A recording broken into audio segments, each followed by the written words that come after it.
The American people just witnessed an unprecedented week of Supreme Court hearings for President Trump's nominee, Judge Brett Kavanaugh. Now, I've been in the Senate for 44 years. That's a time that includes 19 nominations to the Supreme Court, more than any other sitting senator. Now, I do not use the word unprecedented lightly. Unfortunately, it was unprecedented for all the wrong reasons. This was the least transparent confirmation process I've ever seen. Senate Republicans blocked the American people from seeing more than 93%, that's 93%, of Judge Kavanaugh's record during his 5 controversial years in the Bush White House.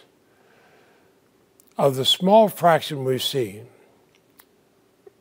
Republicans, without justification, have kept us from sharing nearly 190,000 pages with the American people. And then on top of that, President Trump asserted executive privilege to hide an additional 102,000 pages from the Senate and the American people. That is unprecedented. And the White House hasn't even released a privilege log, so we don't even know what they're withholding. And reasonable Americans watching this should wonder, what are they hiding? Judge Kavanaugh's conception of the Constitution itself is deeply troubling.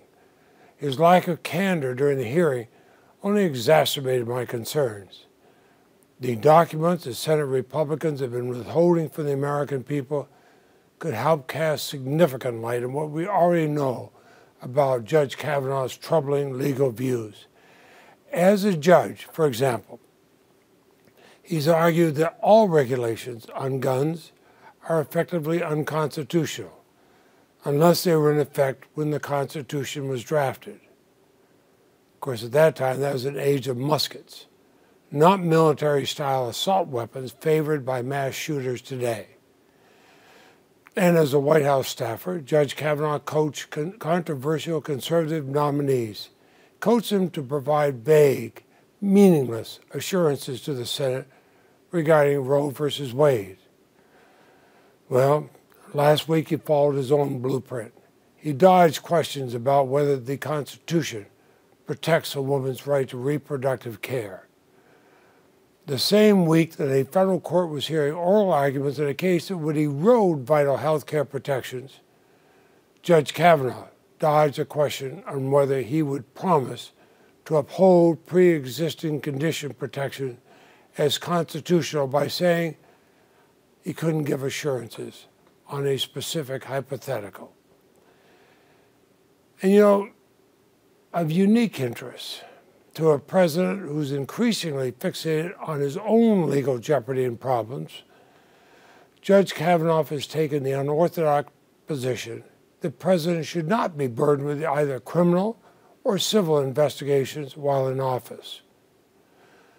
Perhaps knowing that President Trump would be watching last week, Judge Kavanaugh artfully avoided providing any real answers that would walk back his unbridled views on executive immunity and power.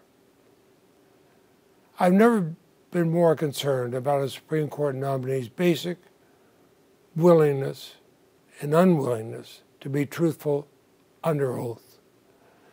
Judge Kavanaugh repeatedly testified that during his time in the Bush White House, he never had reason to believe he was benefiting from information that had been stolen from Democrats. But he repeatedly received information clearly marked highly confidential, and even one email with the subject spying. This from a Republican aide behind one of the biggest thefts in Senate history. A scandal in which Republican aides on the Senate Judiciary Committee stole 4,670 files from 6 Democratic senators, including myself. Documents show that his testimony was almost certainly false. Now, Judge Kavanaugh also testified that he was never personally involved in the highly controversial nomination of Judge William Pryor, who called Roe versus Wade a constitutional abomination. Well, the documents show that too was false. And Judge Kavanaugh testified that he had heard nothing at all related to the NSA's warrantless wiretapping program of Americans until the press exposed it.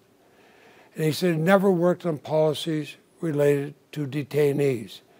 Again, documents strongly suggest that this testimony was clearly misleading.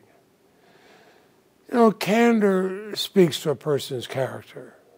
And nothing is more important than character when that individual seeks to shape Americans' lives for a generation or more with the mere stroke of a pen. So with so much at stake, Americans are right to be deeply concerned about this nomination. The confirmation process has been woefully inadequate.